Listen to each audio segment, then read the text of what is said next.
Fuksa. And, you guys have been following a little bit of this, but I really appreciate your time and tuning in, because the whole purpose of this is not just because we're all stuck indoors right now, but it's more because there's so many of us out there that work in a environment that maybe we get stuck. Maybe we don't know what the next step is. Maybe we just need some positive reinforcement. And one of the things that I find as, an entrepreneur for most of my life is that mentors are so important. And mentors are just people that have done what you wanted to do and shown you how to do it, right? And so bringing you these live interviews is all about that. It's showing you that it can be done, and that even though you think that the hurdles are the things that are going to knock you down and you just can't keep getting up, these people are showing you how they keep doing it. So today I have the incredible pleasure of introducing you to a realtor that I've known for a long time that just has, she just has an amazing spirit. She just keeps working and re-evolving and figuring out how to make sure that her clients are taken care of, but more importantly, how to reinvent this whole world of real estate over and over again to make sure that she's tapping into all the things that you need. So today I want to introduce to you Michelle Camaioni. And Michelle, thank you so much for being on with me today. I really appreciate it. Thank you for having me. Absolutely. I am just thrilled to have you here. And so what I really want you to do is just share your story. Share it with us a little bit, like how you got to where you are now, why you do it, and give us just a little bit of backside about Michelle, and let's see where we go with that. Well, sure. So my name is Michelle Camaioni, for folks who don't know me, and I've been selling real estate in the Southern Maryland market since 2001. And I had an interesting start to my career. I got my degree in 1985, so now you know how old I am, from American University in international business and Spanish. And then very interesting. I went straight to work in nuclear power. So I always say that, right, life throws us curveballs and things happen that we don't expect. And I spent the next 15 years in the nuclear power industry, and I really loved it. I was in an engineering environment. It had nothing to do with what I trained for, but it was right for me at that time. And so at some point, though, I got to the top of the glass ceiling, right, in that industry without an engineering degree. And in order to keep moving up and expanding my career, I would have had to go back to school. And that was something I wasn't really passionate about, right? I had 3 young children at home, and, it was time for something new. Pardon me. So my husband said, I think you might be good in sales. And I thought perhaps he was losing it, right? I had never sold a thing in my life. Nuclear engineering, sales, Spanish. Right. Go from engineering, right, to sales, and not to be using my Spanish, which was something that I was really missing, So both of our moms got involved, and they said, okay, well, we'll watch the kids for you while you and Henry go and take the real estate classes. So we did that in late 2000, and we got our licenses about June of 2001. And I was still working full-time, so was he, and we sold real estate part-time. And honestly, it didn't take me very long to realize that I really did love it. I mean, there's something extremely powerful about helping somebody choose the home where they make all their most treasured memories, where they raise their children. And to be part of that it's an incredible blessing. Yeah, so that got me started, and I spent 5 years selling real estate at O'Brien Realty, and then in 2006 I figured out that I could do it full time. So I left the full time job, and I've been selling real estate full time since 2006. Yeah. Wow. I mean, wow. See, the guys, this is exactly why I'm doing these interviews, because this is so interesting. Here's a lady who went to school in Spanish studies. Obviously, there was some reason that really got your attention. And then, so what transitioned you from there to the nuclear side? I mean, you just got offered a job and thought, oh, let me just try it, or how did that change? Yeah, another interesting story. So coming out of college, I had been offered a job at the Inter-American Bank of Development, which is in Washington, D.C., and it's a bank that lends money to developing Spanish countries. And it was a secretarial position, and I would have to speak Spanish all day long. And so, I told myself, well, I didn't get a degree to be a secretary, so I turned that job down. But the truth is, I was just scared that I would have to speak Spanish all day long, right? My Spanish wasn't that strong at that time. So without a job, I had to go work for Manpower. And Manpower sent me to Science Applications International Corporation. Most folks know it as SAIC. And they put me in a division there as a secretary, helping some engineers. Yeah. So they saw some promise in me, and they assigned me to some nuclear accounts. And I traveled around the country, helping nuclear plants make a very important report on an annual basis to the Nuclear Regulatory Commission. And I did that for about 4 years until my first child was born. And then I decided, I don't want to travel that much. So I applied at Calvert Cliffs, and Calvert Cliffs had just come off the watch list, and they needed my specific skill. So they hired me to do for Calvert Cliffs in Lusby what I had been doing for other plants around the country. And then I spent the next 10 years there. Yeah. So that's how it happened. Just people that are watching that are not familiar with some of these companies' terms, because not everybody is local to Southern Maryland. So Manpower, what Manpower is? So Manpower is a temporary agency, right? Manpower is a place where you can go and hire somebody to cover your front desk because your secretary is sick for a couple of days. So they just send in temporary workers. So they assigned me temporarily to SAIC, and then SAIC eventually hired me. And I think a lot of companies use temp agencies for that purpose. Gotcha. Very good. So what I hear about this is, and what I wanted to share with you guys as we're listening to this is that whole evolution of that spirit. So it shows she had this background in the Spanish studies, and many people coming out of college certainly don't want that entry level job, and so you're looking for something else.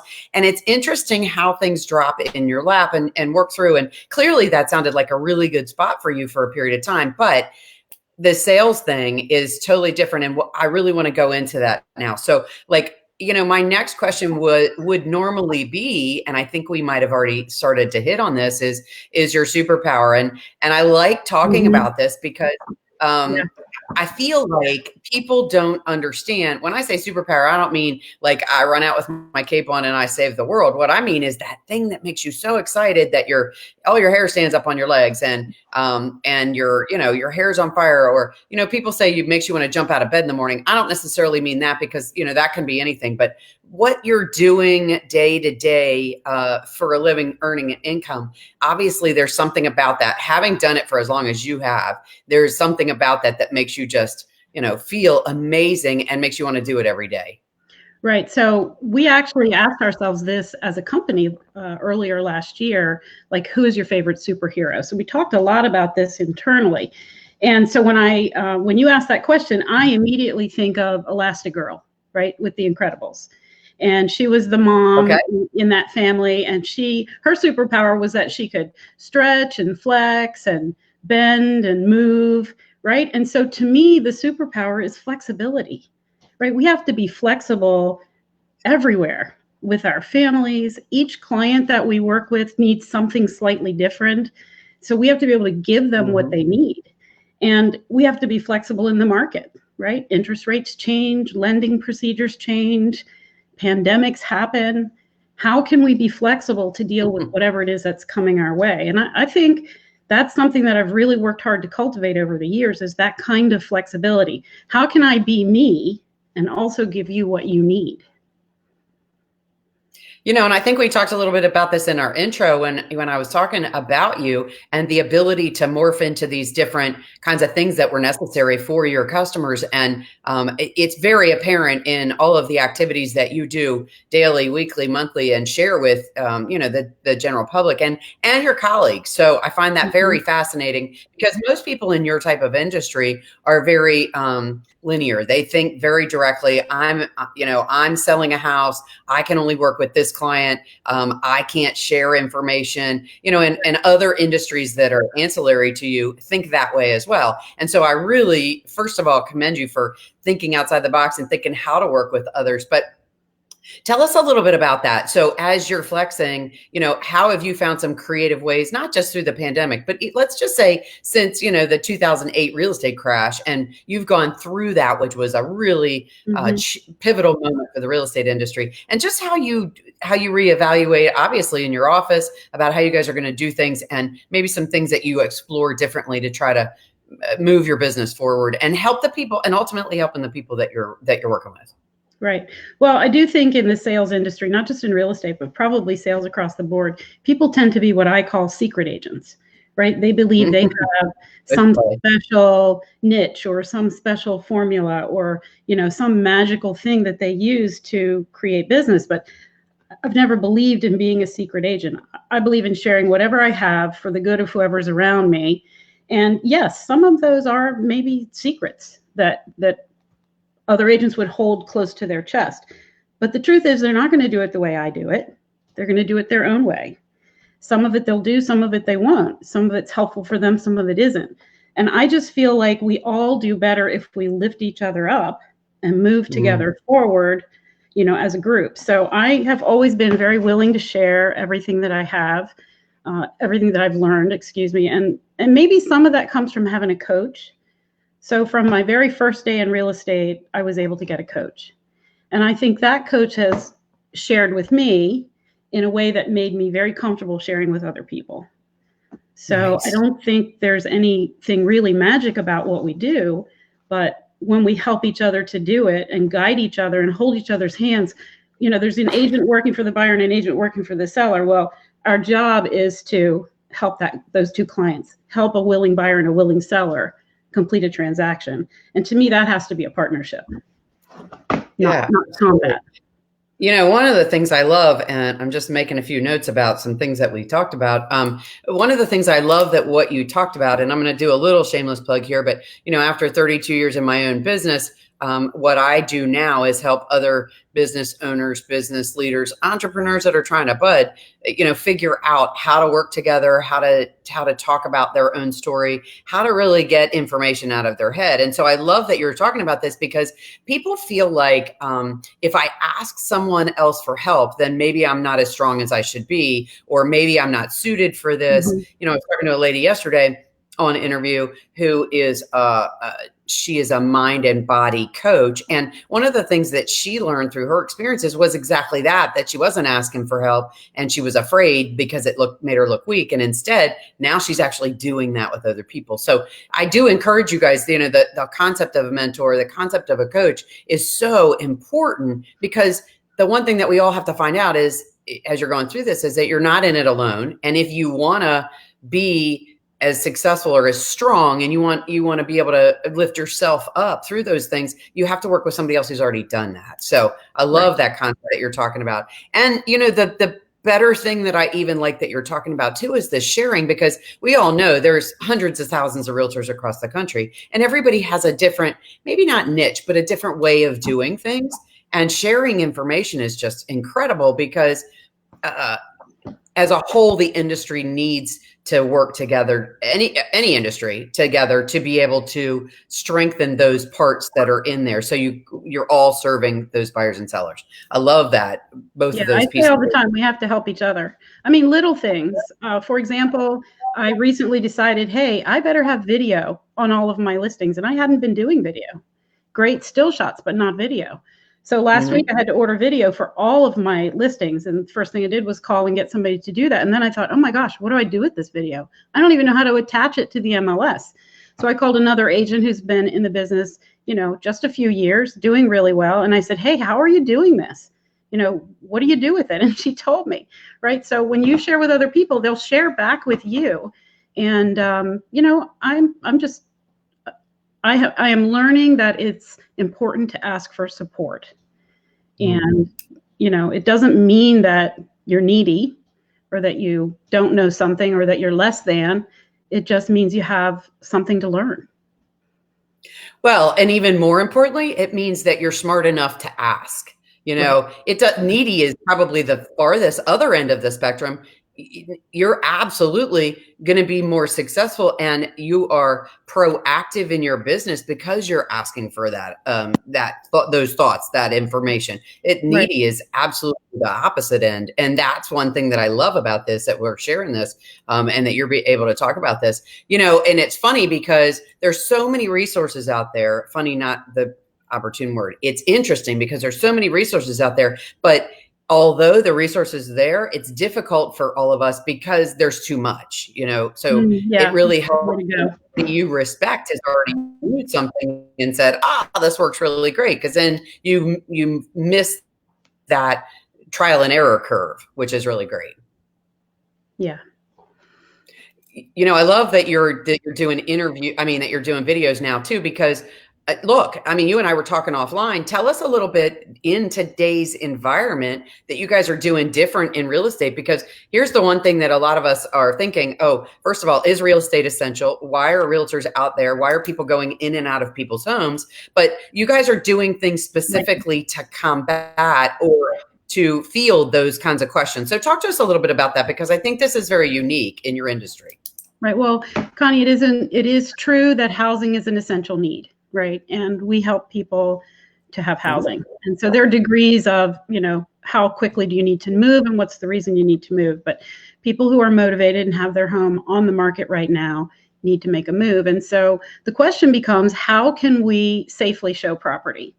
And so if a physical showing is required for whatever reason, the sellers are actually preparing the house to make that showing easier for the buyers so that they have less to touch. So for example, before they leave the home, so that they can allow the buyer and the agent to see it without someone else in the property, they're turning on all the lights, opening all the doors in the property, even some of the cabinetry doors. And some of my sellers have even prepared a little hand washing station, with liquid soap and paper towels in the kitchen, right? So people can feel comfortable. Some are providing foot covers and gloves. And we also recognize that the buyers and the buyer's agents may be coming in with masks. So they're thinking about ways to protect themselves as well. So first of all, clean the property really well, turn on all the lights, open the doors, make it so that the buyers don't really have to touch very much at all, provide a way for them to clean their hands before they leave, and then sanitize again after the showing is over. So that's one thing we're doing with if a physical showing is needed. The other thing we're doing is we're encouraging people to look at the videos on the property. And if they like what they see, give us a call and we'll set up with the seller and the agents and the buyers together on a merged Zoom call, for example, and we'll do a live video chat and walk them through the house. And they can say, well, can you do a close-up on that carpet? Tell us what's behind that door. Nice. Answer whatever questions they have so that they can determine, do they really want to physically walk through the house? This is exciting. This is really interesting. And, I think real estate is, of course, an essential part of what we all do. And if you've got a house on the market, you have a house on the market more than likely for a reason. You already had all these other plans in place. Your life is already evolving. And so now trying to figure out how to deal with it. And, buyers in the same situation. In the area where you're located, there's a lot of movement because of the military, because of government contractors. And so, a lot of this is necessity that people are doing. So I definitely want to enforce that. But I love these concepts that, you guys are really working through a lot of these details that I wouldn't even have thought of, turning on light switches and opening a couple of cabinet doors. It's fantastic. Right. Yeah, this is really good stuff. And luckily, Michelle's the first realtor I've been able to talk to. So we're really nailing down, again, this creative, we're talking about entrepreneurial spirit, but this is the creativity and the flexibility that she talked about in her superpower. Maybe she's not the first one that's done it. A lot of people are doing it, but I love that you're so proactive in trying to figure out how you're going to be able to help your buyers and sellers right now, because this is happening and it's evolving very quickly.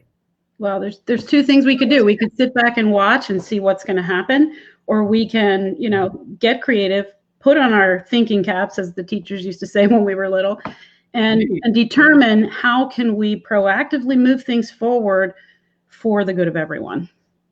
Yeah, this is amazing stuff. Really good stuff. So tell me, one of the things I like to talk about with people that I've been interviewing is, one of the things that I do, and I said this earlier, is try to help people figure out how to tell their story. And in that exercise, one of the things I do is try to just do a brain dump with you, is jump out what's in your brain. What do you really know? And so with that, in these interviews, one of the things I wanted to ask, or I have been asking, is what is the number one question that people ask you when they're not when they're considering working with you, but when they're considering hiring a realtor? Like, most people have no idea all of the expertise that realtors have. And so I would love to see how we can get more of that information out, because you guys have touched so many pieces of this, between the home inspection and the mortgage and the closing and, just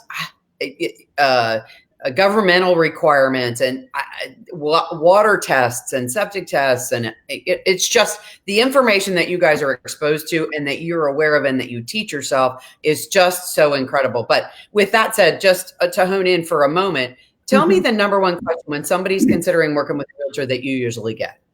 So the biggest question really is, how are we going to communicate, right? Like, what can I expect from you? What do you need from me?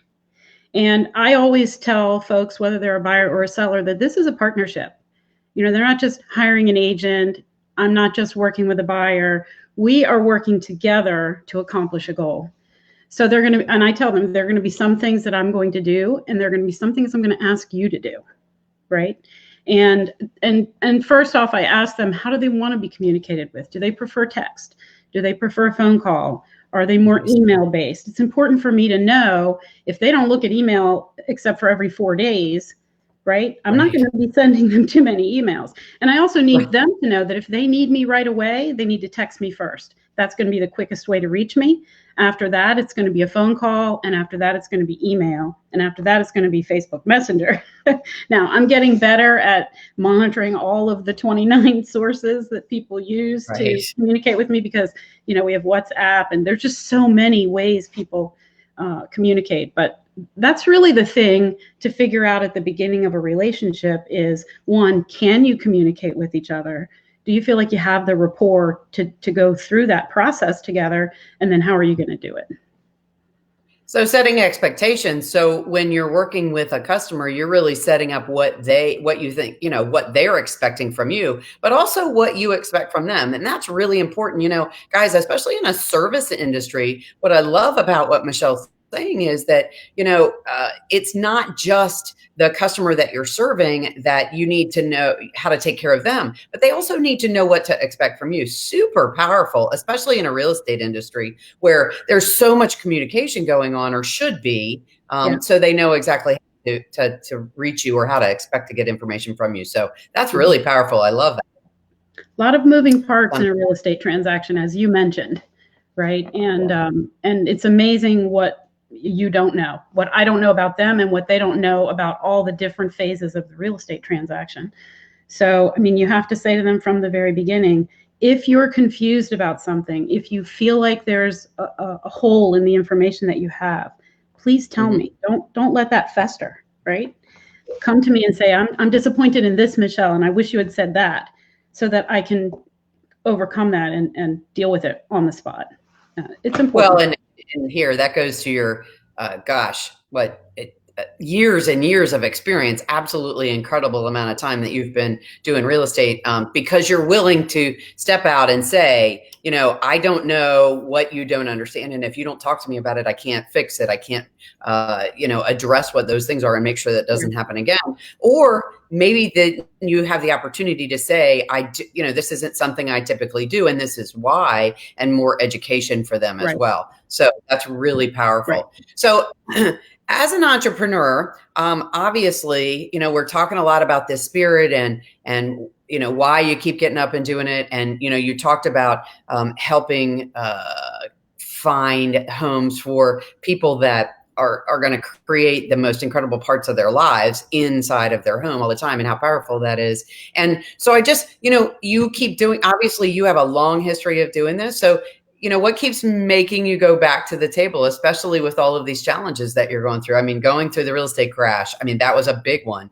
This pandemic is questionably a really big one as well. But you keep going back and you keep reinventing. And what is that keeps making you do that? Well, there's so much about real estate. First of all, you have a home that you live in. And I always say I want to help people select a home that meets their needs and makes them smile. So whether that's smiling because they love the house, or because they think it's a great investment, or because it's near their mom and that's important in their lives right then. There's so many things that go into happiness in a home, right? But more than that, real estate is a way to build wealth. So for example, since 1996, when I bought my first home, my husband and I have had the process of never selling a home. So when we buy our next home, we keep the last one as an investment. So at this point, we are working on the passive income that we will need for our retirement. And I think it's important for people to realize that they can leverage real estate. For example, buy a condo when you have your first baby. Keep that condo as a rental until they go to college. And that condo can actually be their college fund. I mean, there's lots of things you can do with real estate to fund your life. And I get pretty excited about not only helping people enjoy where they live, but helping them move their life forward so that financially they can afford to do the things they love to do. And so I think that gets me up every day, right? This is the biggest financial transaction of most people's lives. That's a weighty responsibility, right? And done right, or done well, excuse me, can really advance someone's life. So this is so powerful as you're talking. I think the thing that I love about this, as an entrepreneurial side is you not only are a realtor who sells real estate, but you are also helping people understand ways that, what I hear you saying is every buyer has a different reason. And I love the making sure the buyer smiles, but it's absolutely a fact. I'm smiling as you're saying it because I'm thinking what matters to me in my house is totally different than what matters to you in your house. And that you're helping me figure out, you can also be, somewhat of a financial planner because you have all this experience as how you can build your portfolio of life, how you can change your life, how you can move things forward in your life as you progress. I love all the hats that you wear. Most people would say, well, I've tried this, I've tried that, or I have 4 different businesses. And you really have all those businesses rolled up in one business, which is really very interesting and just a cool nugget. I love it. Yeah. Thank you. So Michelle, I'm just really enjoying this conversation because I don't think we've had this amount of time to talk about you and all of these experiences for this opportunity before. And so it's just really fun for me as well. So to wrap us up, let me ask you what I ask everybody, because I really like to hear, when I say infomercial, really what I mean is, somebody walks up to you in the street. Again, there's 100,000 realtors in the country. Obviously there's probably more. That's just my number, but don't quote me on that. I'm not on the news, but what I want to know is tell me what you're stuck in an elevator with 4 people and in 10 words or less, what do you do? What do you do for a living? What's your job? Well, I am a real estate agent who leads a small team, and we help individuals and families buy, sell, or rent real estate with the goal of helping them choose a home that will meet their needs and make them smile. And we call ourselves Team 212. Now, that normally leads to the question, what is this 212 thing?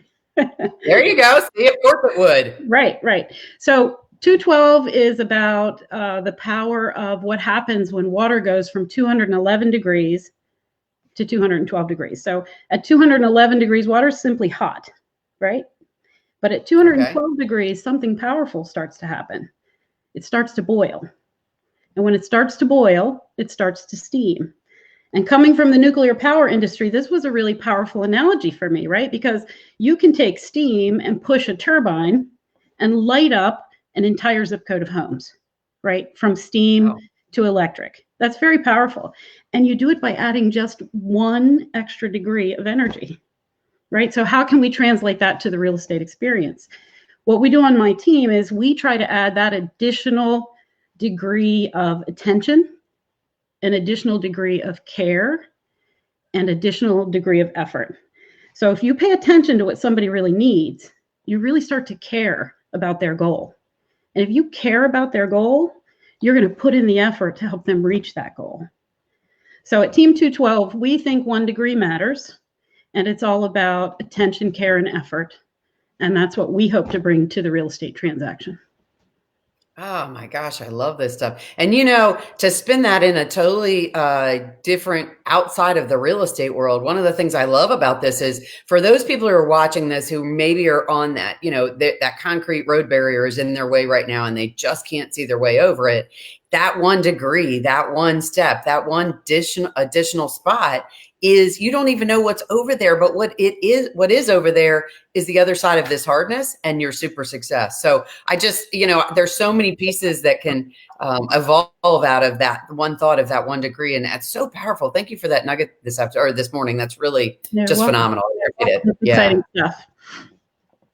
So Michelle, tell me, tell everybody how they can find you after today. If they want to get in touch with you, how does somebody get in touch with you to ask questions, to hire you, to figure out what to do next? Any of those things, how do they find you? Well, I'm just about everywhere. If you can figure out how to spell my last name, and I know it's here on the bottom of the video, but I'll spell it for you anyway. It's Camaioni. You can find me on Facebook. You can find me on Google. That's no problem. I work at Remax Closers. My office is in Mechanicsville. If you Google Team 212 or go to team212.com, so TEAM212.com, you can find us. It's not hard at all. And I'm here. I'm here to answer questions, not only for real estate agents, but for any entrepreneur who's trying to figure out what do they want to do in life to make them happy. Happy to talk with anybody. And I welcome it. Yeah, that's exactly why I wanted to interview you, Michelle, because like I said, you have all of this experience and you've taken that experience and, you know, moved your business everywhere it needed to go to be able to create that success over this very long career that you've had, which is very inspirational. And I truly appreciate your time and effort today with us. Guys, as I said, have said before, I will be transcribing the video, have a link up. Michelle will be able to share it on her page by tomorrow morning. And I truly appreciate all of you tuning in. And Michelle, thank you so much for your time today. I really appreciate it. Thank you very much for having me. Enjoy your day. All right. I hope you do too. I'll talk to you soon. Stay safe out there.